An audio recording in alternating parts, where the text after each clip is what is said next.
Buenos días, muchísimas gracias Tairi y a CESBI por la invitación y a ustedes por acompañarnos el día de hoy. Durante los próximos minutos voy a tratar de ser muy breve, de compartirles por qué es importante que nosotros nos centremos en atender esto que desde muy pequeños vamos y pequeñas conociendo, que es la velocidad. Pero pues hoy voy a tratar de compartir con ustedes algunas experiencias que hemos tenido con distintos gobiernos en México acerca de cómo gestionar la velocidad, porque después de esta conversación me gustaría mucho que todas y todos tuviéramos el mismo entendimiento del riesgo que representa la velocidad para nuestros cuerpos, pero sobre todo también para las personas que queremos cuando no se respetan estas velocidades que tendrían que ser seguras. Como ya lo mencionaron, pues mi nombre es Sonia Aguilar y estoy muy contenta de estar el día de hoy con ustedes. Creo que tengo un tema con, si le pudieran dar siguiente. Y quiero partir de este ejemplo. ¿Alguno de ustedes no sabe qué es la erosión? Levante la mano a alguien que no sepa qué es la erosión. ¿Todos sabemos qué es la erosión? La erosión, ok. La erosión la vamos a describir en esta imagen, ¿vale? Para quienes están ahí atrás. Con el paso del tiempo, los materiales van teniendo un desgaste, todos los materiales, incluso todos los cuerpos, ¿no? Nosotros somos un cuerpo. Entonces, a medida que pasa el tiempo, pues se va desgastando, ¿vale? Lo que tenemos aquí es una imagen de una roca y esto está en un museo. Cuando uno entra al museo, esta es la primera imagen que vemos. Y si ustedes se van dando cuenta, arriba tiene los años, iniciando en el año 15 y terminando en el año 50. Como ustedes se podrán dar cuenta, esa roca va desgastándose a lo largo del tiempo, pero ¿por qué se está desgastando principalmente? Por el agua, ¿cierto? Entonces, ¿qué es lo que termina haciendo esta roca? Esta roca termina adaptándose a la lluvia, al agua, ¿vale? Y esto es muy importante porque las ciudades tienen que modificarse y cambiar y adaptarse a las necesidades de los usuarios. Y al final vamos a ver cómo esta analogía nos puede servir para nuestros proyectos. Siguiente, por favor. Y vamos a empezar a hablar de velocidad y por qué debemos de hablar de velocidad. Siguiente. Primero es a nivel mundial, en todo el mundo, esto es una pandemia, la seguridad vial es una pandemia. Todos tenemos presente con el COVID que es una pandemia, ¿cierto? Que se presenta en todas partes y que en realidad es el mismo problema. Bueno, pues esto es una pandemia, la seguridad vial es una pandemia y eso significa que lo tenemos igual aquí, que en la India, que en China, que en cualquier parte. Lo interesante es qué podemos hacer para prevenirla. Y algo que sabemos es que 1 de cada 3 muertes en el mundo está relacionada con el factor de riesgo velocidad. Entonces imagínense que les dicen, con esta pastillita, si tú empiezas a tomarte esta pastillita, vas a reducir en 30% tu problema. ¿Ustedes se la tomarían o no se la tomarían? Pues si no tienen otra solución, creo que es muy buena forma de empezar, ¿no? Entonces, por eso hablamos de velocidades, porque 1 de cada 3 muertes en el mundo está relacionada con el factor de riesgo velocidad. Entonces, tenemos que abordar la velocidad. Siguiente, por favor. Y en realidad, esto tiene una estrecha relación con las muertes y lesiones. Y esto es algo que seguramente ustedes ya saben, que a mayor velocidad, mayor riesgo, ¿no? ¿Qué significa esto? ¿Y por qué es importante las velocidades seguras? Lo que nos muestra esta imagen es que alguien que circula a 30 kilómetros por hora y atropella a otra persona, esa persona atropellada tiene 90% de probabilidades de sobrevivir. Es decir, solo un 10% de riesgo de muerte. ¿Qué sucede cuando vamos a 50 kilómetros por hora? Si esa persona es atropellada por alguien que va a 50 kilómetros por hora, su probabilidad de morir es de más del 80%. Entonces es súper impactante como aumentar 20 kilómetros por hora, prácticamente es, si ustedes van a más de 50 kilómetros, la probabilidad de que si atropellan a alguien lo maten es muy alta, ¿vale? Y las lesiones ni se digan. Siguiente, por favor. Entonces, vamos a hablar de la gestión de velocidades, primero desde la vulnerabilidad. Aquí creo que No hay supermujeres, ni Ironmans, todos somos de carne y hueso todavía, no somos biónicos. Y ese es el tema, somos vulnerables. Si nos golpea un objeto a cierta fuerza, chau, bye. Lo segundo es que debemos de atender las velocidades desde la prevención, porque si sabemos que esto mata y esto genera lesiones, pues podemos prevenirlo. Y lo otro es que en realidad tenemos que comprender en dónde estamos desarrollando este tipo de gestión de velocidades. La gestión de velocidades puede venir desde los vehículos, ¿no? Muchas veces vemos vehículos que tienen gobernadores para que nuestros operadores no les suban. Otras ocasiones sabemos que la misma infraestructura nos limita y otras el comportamiento de la gente. O sea, ¿cuántos de aquí no hemos estado en el congestionamiento y no vamos a más de 10 kilómetros por hora, ¿no? Entonces tenemos que entender que el contexto y la escala es muy importante para saber cómo vamos a abordar la velocidad. Y esta es la misma gráfica, simple y sencillamente se representa a cada una de las personas que nos podemos encontrar en la vía. Podemos ser ciclistas o peatones y si se dan cuenta, si somos atropellados a una velocidad de 30 kilómetros por hora, lo que les decía, nuestra probabilidad de muerte es muy bajita. Pero ¿qué sucede a medida de que vamos aumentando la velocidad? Pues prácticamente la probabilidad de muerte es del 100%. Esta gráfica está hecha también para colisiones laterales y contra objeto fijo. Siguiente, por favor. Y bueno, yo les he dicho que nosotros acá tratamos de hacer la gestión desde la prevención, pero allá afuera, pues yo creo que muchas y muchos crecimos con esto, ¿no? Con este tipo de publicidad. Pero ¿cuántos de ustedes, y honestamente levanten la mano, han podido sentirse como se ve en esta publicidad? Es decir, ¿cuántos sí han podido recorrer las calles a máxima velocidad y sentirse así que somos superpoderosos en el auto? ¿Alguno? ¿No? Pues yo tampoco, en realidad. Entonces, entendamos que este es un producto de venta, pero es algo muy fuerte con lo que hemos crecido. Y para cambiar eso, tenemos que entender también que esto es la forma en la que nos comportamos los seres humanos. Y la otra gestión de velocidad también está muy relacionada con la masculinidad, con el poder y demás. Entonces tenemos que empezar a cuestionarnos pues, que en realidad matar a alguien no tendría que ser objeto de orgullo. Siguiente. Y algo muy importante, los autos pueden empezar a ser más inteligentes, pero esos autos están siendo por personas, entonces tenemos que diseñar vehículos seguros. Tomando acciones, nosotros trabajamos con distintos tomadores de decisión en acciones de política pública y proyectos, y para llevar a cabo estos proyectos nosotros tenemos una metodología de 3 elementos, ¿vale? Lo primero es contamos, siempre todo debe estar fundamentado en datos. Lo segundo es, con estos datos promovemos cambios y una vez que probamos estos cambios, ofrecemos cómo escalarlo, ¿vale? No sé de qué nivel o escala sean sus proyectos o sus colaboraciones, pero esta metodología puede aplicar a muchas actividades en general. Les voy a contar hoy en día cuáles son 2 de las experiencias más satisfactorias que hemos tenido a escala, una es estatal y otra es a escala municipal, ¿vale? Siguiente. Y voy a hablar del BRT Mi Macroperiférico, que está en el área metropolitana de Guadalajara. Este proyecto nosotros lo hemos desarrollado con el gobierno estatal de Jalisco, con la Secretaría de Infraestructura y Obra Pública, con la Secretaría de Movilidad y con fondos que nos han donado. Entonces, lo primero que les quiero compartir el día de hoy es que todo proyecto vial es un área de oportunidad para rediseñarlo. Imagínense que van a remodelar su casa, ¿ustedes la dejarían exactamente igual como la tienen? Pues ¿para qué le invierten, no? Si vamos a dejar algo que está mal igual de mal. Entonces, cada que nosotros tenemos un proyecto de infraestructura allá afuera es una oportunidad para mejorar.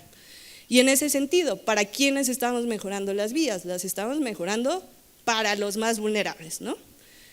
¿Y quiénes son los más vulnerables? Pues ya sabemos que son peatones, ciclistas, motociclistas, usuarios de transporte público, pero dentro de esas personas hay todavía más vulnerables a la velocidad. Imagínense a sus abuelas, a sus abuelos, a las mujeres embarazadas, a las personas con alguna discapacidad. La velocidad a la que se desplazan pues es todavía menor, entonces las calles las tenemos que pensar diseñando en todos ellos. En este proyecto Actualmente se mueven 300,000 pasajeros por día. ¿Qué quiere decir? Tenemos 300,000 personas que llegan a este sistema de transporte en el periférico de Guadalajara y se van a desplazar. ¿Cuál es el objetivo de que uno se desplace hacia su destino? Llegar, ¿no? Entonces, el objetivo de este proyecto era garantizar que todas las personas que usaran este servicio de transporte llegaran al destino. Siguiente, por favor. Y pues, lo importante, y pensando en el rediseño, es que esto era una oportunidad, que pasáramos de un proyecto BRT a un proyecto de calle completa. ¿Qué es la calle completa? La calle completa significa dar espacio a todos. Entonces, tener un espacio para la banqueta, en donde tú puedas transitar tranquilo, con iluminación, con vegetación. Dar un espacio a la ciclovía para que sea segregada y no te sientas intimidado por los vehículos que pues ya sabemos no respetan los límites de velocidad, y por otro lado, dar espacio al vehículo y al transporte público. Si nosotros ordenamos el espacio, somos más eficientes, y si somos más eficientes, en realidad ahí sí llegamos un poquito más rápido, más allá de acelerar. Hicimos un diagnóstico con distintos tipos de información acerca de los puntos negros. Ustedes acá en seguridad vial conocen qué son los black spots, o han escuchado esa palabra, o nunca la habían escuchado.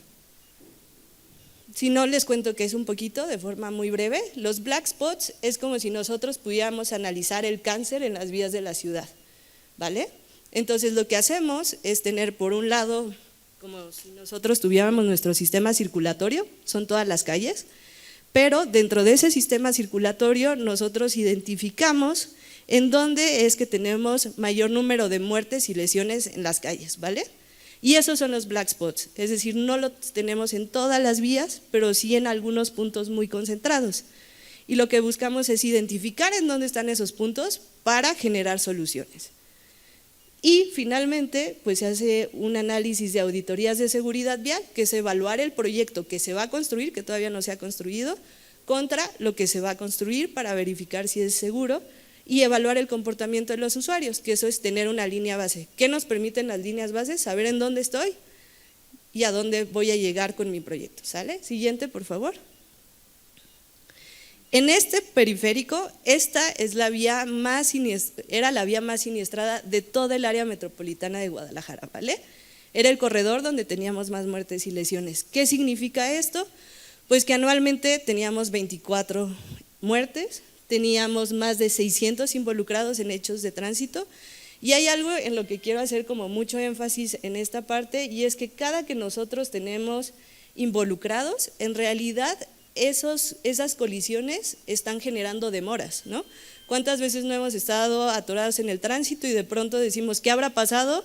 Y es una colisión en realidad, y decimos, oye, llevo 40 minutos. Entonces, en realidad los siniestros viales nos cuestan vidas, pero también nos cuestan eficiencia en tiempo. Y pensemos ustedes, quizá algunos de ustedes se dedican al tránsito de carga, al tránsito de mercancías, de bienes, de servicios, o incluso los que no nos dedicamos al transporte de carga, pues sabemos que los siniestros viales generan ineficiencias en la red vial también. Siguiente, por favor. En cuestión de los usuarios vulnerables, pues nuevamente, ¿no? ¿Quiénes mueren más en las vías en todo el país? Los motociclistas actualmente en la Ciudad de México son los que mueren más, ¿vale? Entonces, algo importante es que en este periférico teníamos casi 700 usuarios vulnerables involucrados en cuestión de hechos viales, siendo los más vulnerables los motociclistas. Entonces, esta es la descripción que les hacía de black spots, de identificar en dónde tenemos el mayor riesgo vial. ¿Y esto qué nos permite? Esto nos permite priorizar acciones. ¿Por qué? Porque aunque aquí esto se ve como una línea, en realidad es una vialidad que tiene carril de BRT y tiene otros 3 carriles vehiculares, aunado a 2 carriles laterales, es decir, es una vía de acceso controlado de 41.5 kilómetros de longitud. Rodea prácticamente toda la ciudad del área metropolitana de Guadalajara.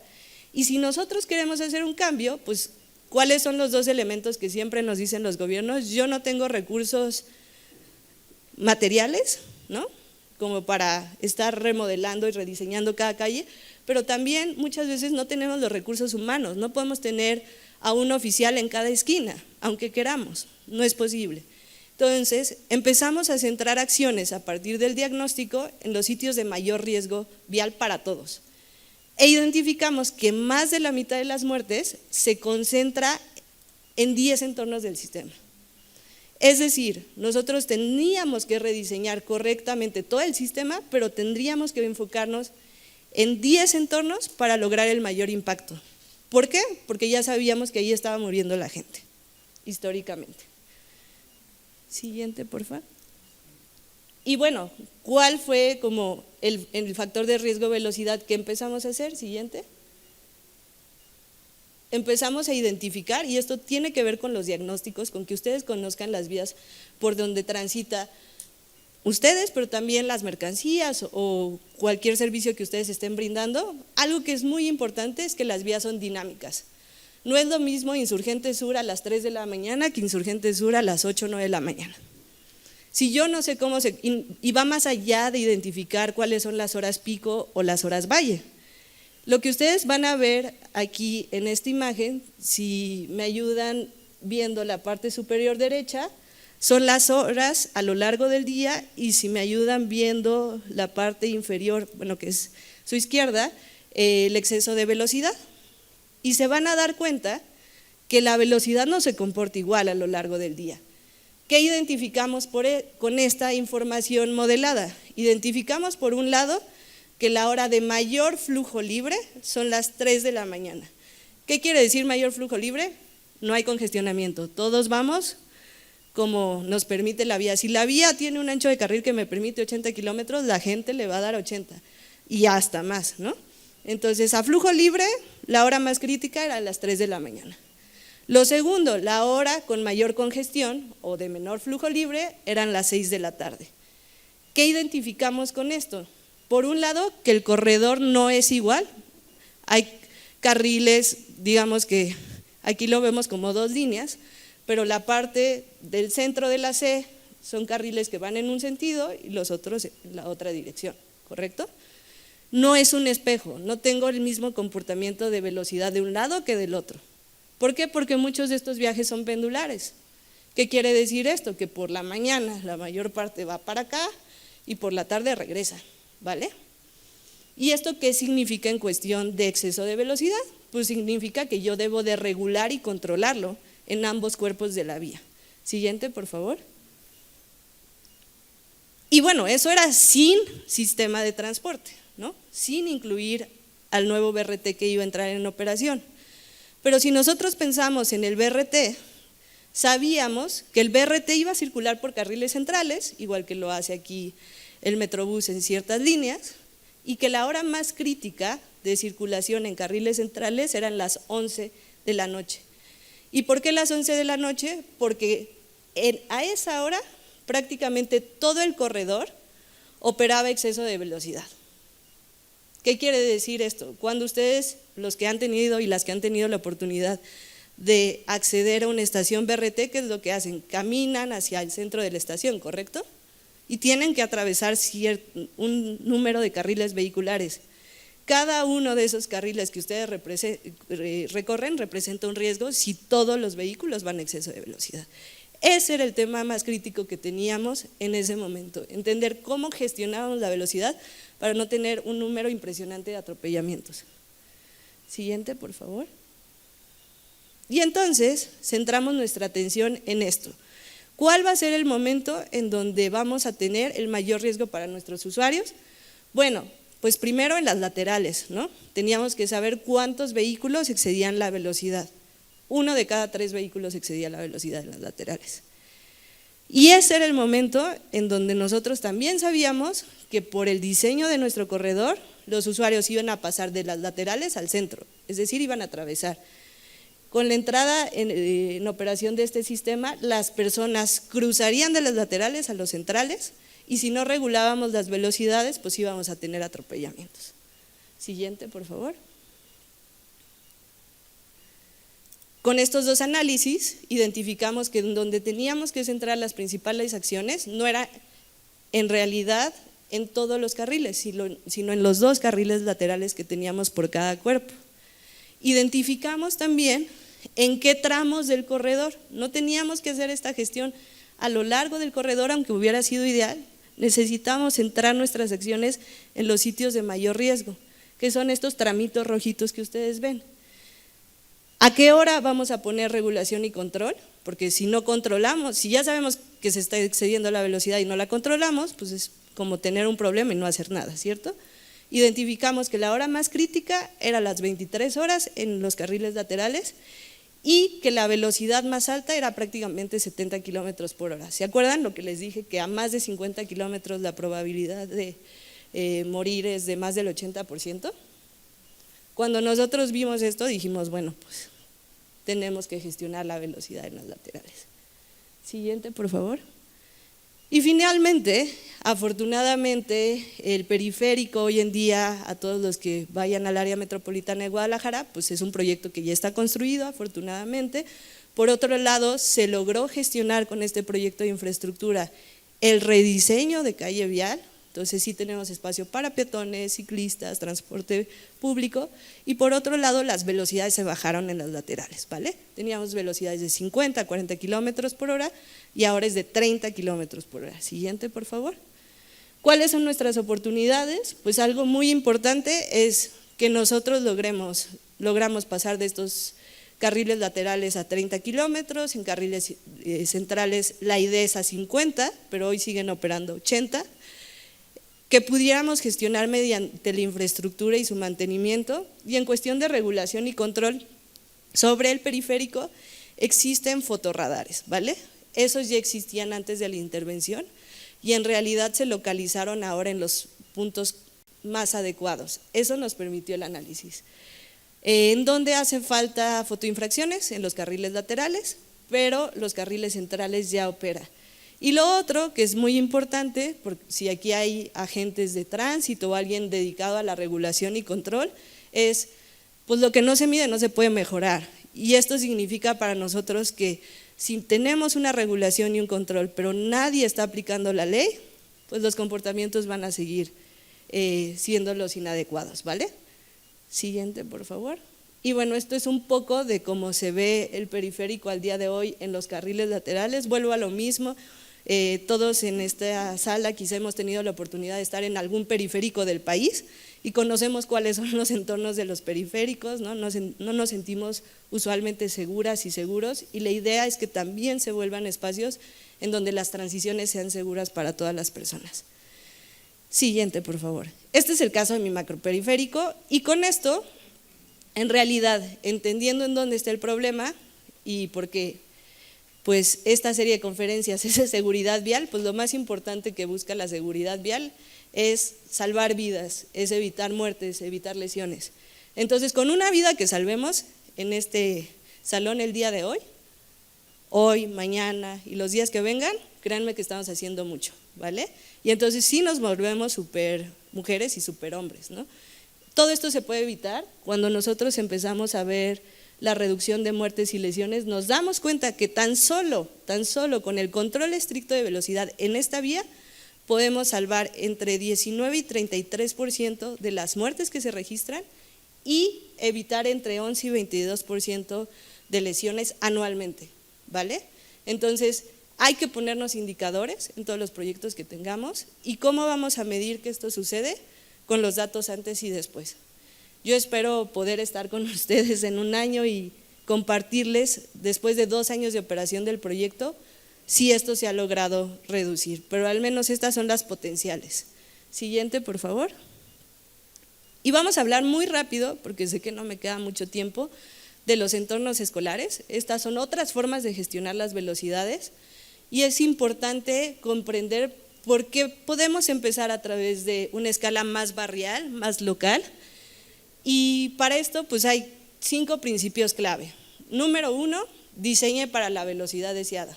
Es decir, si vamos a tener una zona escolar, pues no vamos a poner enfrente una vía de 8 carriles a 110 kilómetros por hora.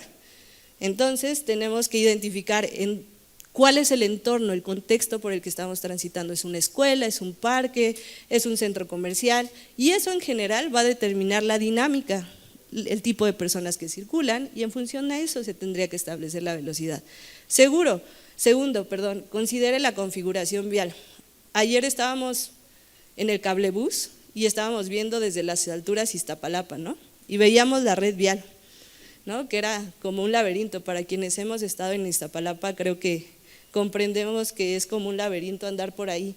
Y si nos vamos a Nesa, nos damos cuenta que la retícula es casi perfecta, ¿no? Que las calles son bien fáciles de navegar. Si yo no considero la configuración vial, voy a establecer erróneamente las velocidades.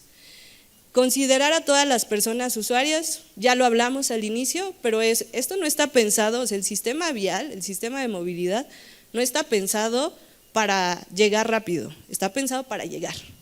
Si no estamos logrando que las personas, las mercancías, los bienes y los servicios lleguen, estamos haciendo algo mal, y eso significa que debemos de evaluar en dónde tenemos que poner más atención, y eso en general, como se los decía, es en las personas más vulnerables.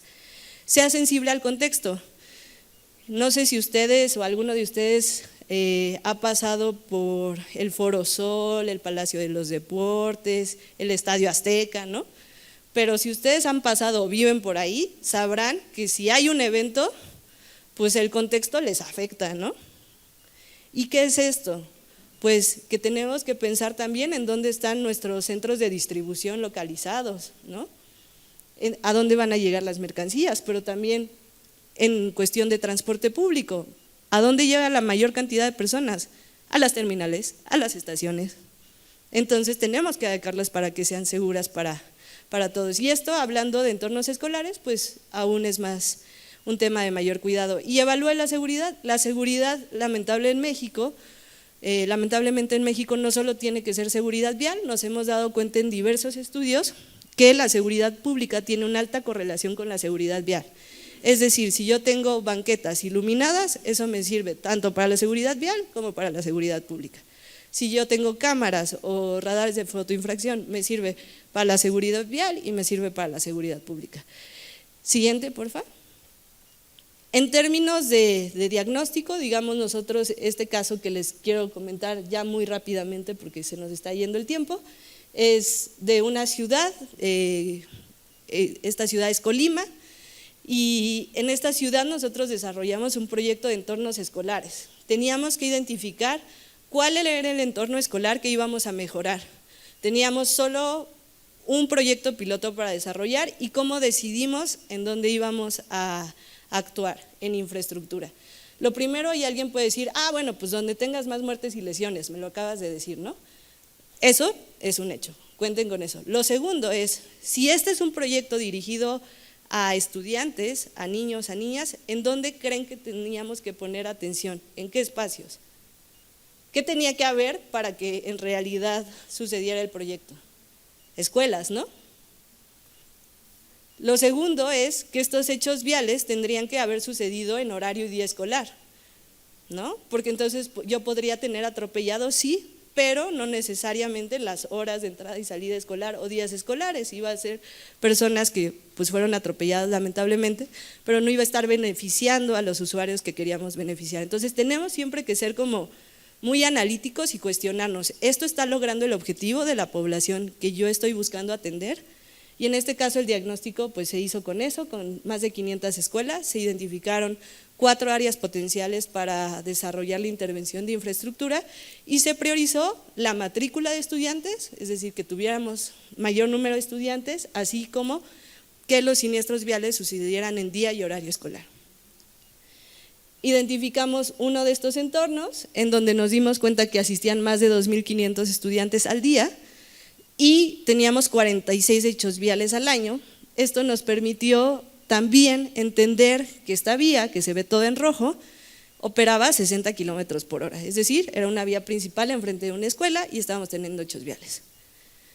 Siguiente, por favor. Se hizo una auditoría de seguridad vial, porque muchas veces nos preguntan, oye, pero ¿para qué me sirve una inspección o una auditoría de seguridad vial?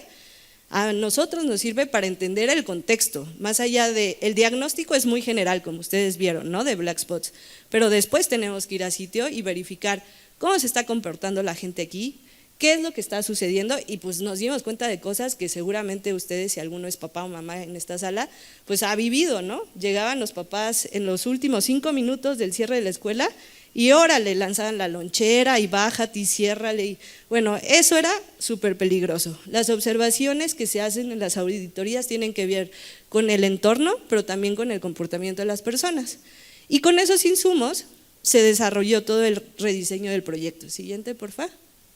Nos dimos cuenta, y esto es algo muy importante para las personas que les encanten los datos, que en cuestión de movilidad no podemos contar solamente vehículos, ¿no? Tenemos que contar personas. Entonces, personas a bordo de vehículos, personas caminando, personas en bicicleta, personas en transporte público, es decir, los aforos tienen que ser caracterizados.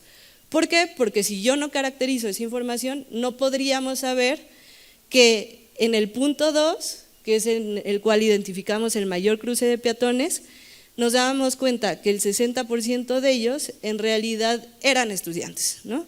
Y algo importante mencionar acá también es que 6 de cada 10 peatones en la hora de máxima demanda eran niños. ¿Qué quiere decir esto para quienes transitamos en cualquier ciudad?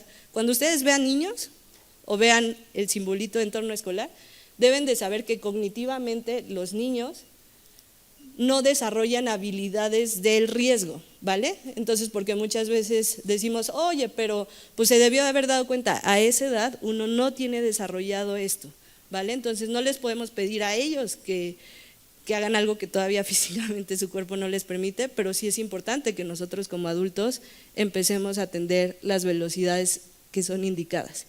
Finalmente, pues ¿qué sabemos también? Y esto tiene que ver con la física y con las redes viales.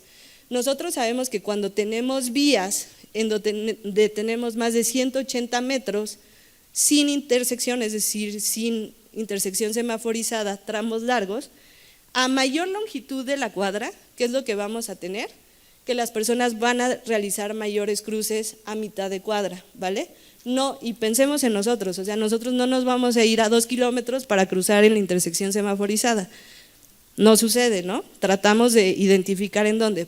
Pero es muy importante que ustedes conozcan las redes viales y sepan que a medida que tienen cuadras más grandes, vamos a empezar a tener cruces a mitad de cuadra. Y esto es en promedio a más de 180 metros. Aquí teníamos esas condiciones, entonces pues los estudiantes también cruzaban a mitad de cuadra. 100% de los vehículos, o sea, todas las personas que cruzaron, ninguna respetó el límite de velocidad. La velocidad promedio era de 37 kilómetros por hora y la velocidad máxima fue de 70 kilómetros por hora.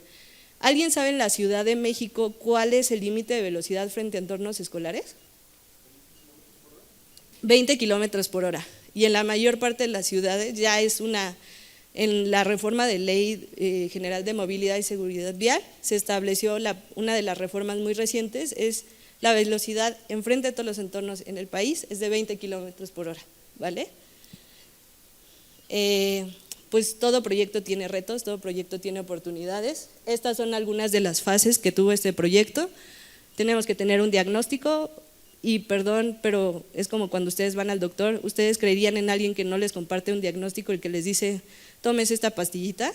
Pues no, ¿verdad? Entonces todo proyecto debe tener un buen diagnóstico, se tiene que probar si este diagnóstico es efectivo y para eso existen las pruebas piloto y pues finalmente si demostramos que logramos el objetivo, pues se tiene que actuar, se tienen que tener intervenciones y esto es infraestructura permanente que eventualmente requiere mantenimiento, ¿no? Porque muchas veces vemos muy buenas obras, pero con el paso de los años, igual que la roca que mostrábamos al inicio de la sesión, se desgasta y no se les da mantenimiento y empezamos a tener otra serie de problemas.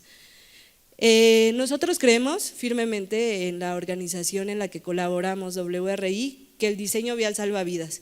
Estas son algunas medidas que se pueden tener para reducir velocidades, desde reductores, ampliación de esquinas, pues evidentemente tener la señalización adecuada, la regulación y el control, pero entonces pues estas son algunas de las acciones que ustedes van a encontrar en las guías que tenemos, por si las gustan consultar, y pues siempre es importante tener un antes y después en los proyectos. En este caso identificamos que se hacía estacionamiento en esquinas, que no había radios de giro, los radios de giro permitían altas velocidades, que no había delimitación de carriles, que había falta de líneas de desvío peatonal, que había carencias de accesibilidad, que había estacionamiento frente a las escuelas. Y ustedes también los invito a pensar en los espacios a donde llevan a sus hijos, hijas, sobrinos. Es súper importante, incluso por protección civil, que las entradas estén completamente despejadas, porque un niño en medio de vehículos no se ve, pero si quiere llegar a un servicio ambulatorio, y en esta ciudad que tenemos tantos temblores,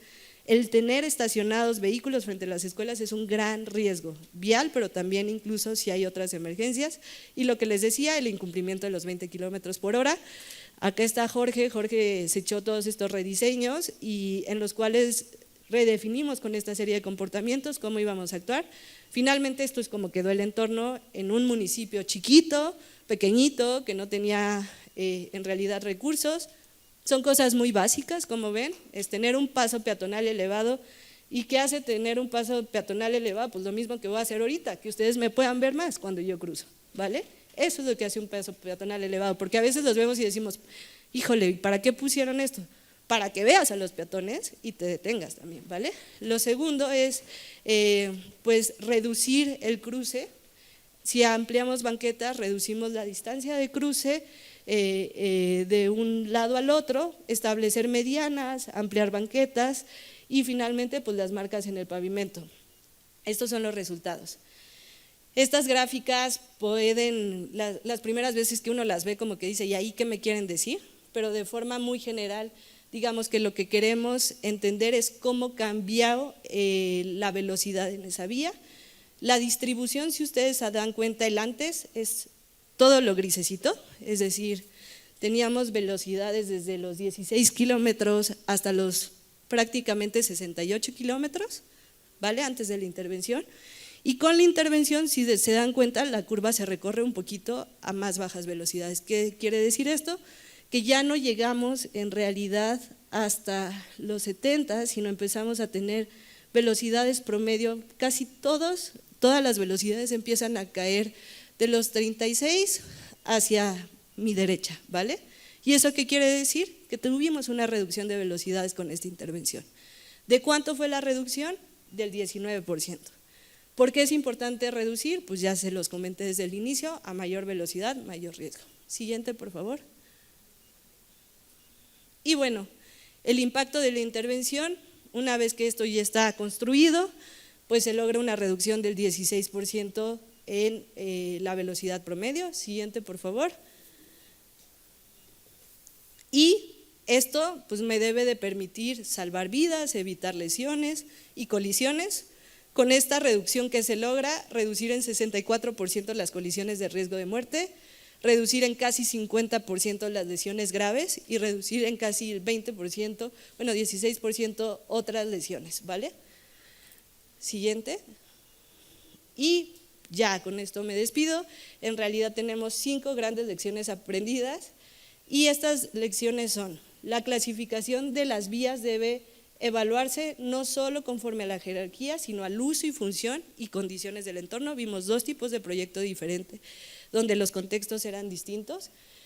Los datos estructurados permiten priorizar acciones, y datos estructurados me refiero a la colecta de datos que tenemos a través de los fotorradares, nos permiten saber cuántas de las personas están excediendo la velocidad, en qué puntos y tomar acción. Gestionar la velocidad, bueno, también los datos estructurados son los hechos viales, lo que les expliqué de hotspots y velocidad. El tercero es gestionar la velocidad, va más allá de implementar señales, ¿no? Porque muchas veces decimos, ahí está la señal, pero tenemos un carril de 5 metros y pues, o sea, me dice a 30, pero te estoy dando como para que vayas en un bulevar, pues no es consistente.